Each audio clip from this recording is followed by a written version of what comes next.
I'm John Ang, I'm Director of Sports Performance at the Colorado Rampage, and today we're going to be talking about shoes. So some things we want to avoid. We want to avoid Flyknit material, so something like this, where it's like a cloth type shoe. We want to avoid that. We also avoid a lot of cloud foam in the heel. So Adidas Ultra Boost, there's a ton of cloud foam on that. It's like this, it looks like styrofoam. We want to avoid that because when we're lifting, we want to be able to push into the ground and create force.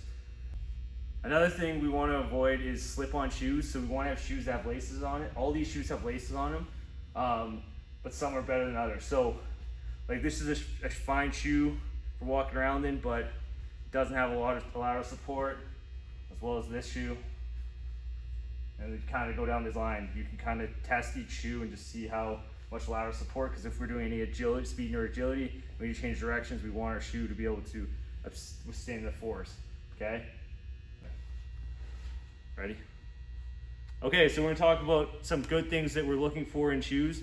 We want to have a way to tighten them, so we want to have laces on them or some type of Velcro system. Any slip-on shoes, like I said before in the previous clip, is something we're trying to avoid. We want to have good lateral stability, so a lot of these shoes have pretty good stiffness. If I do that twist, I can't really twist them.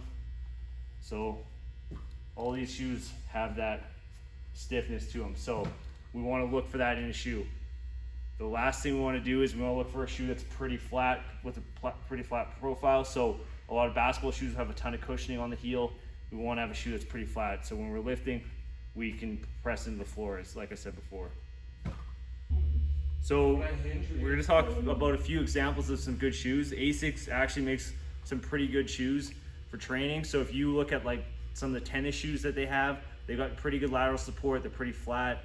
They're good for cutting, change direction. Obviously, tennis is a sport where you change direction a lot, so a tennis shoe from Asics would be good. We'll list some examples below. Next, we got the Under Armour HOVR Rise. Okay, this is a pretty good shoe. This is my personal shoe. I wear this. I've had 2 or 3 pairs of these. The price is good on as well. They will fit all the criteria we're looking for. This is the Under Armour Charge Commit 2. This is also very similar to the HOVR Rise. It's got pretty good stiffness, and it's a pretty good training shoe. This is the Rock 2.0 Under Armour shoe. It's a little more expensive, but it's also will fit all the criteria.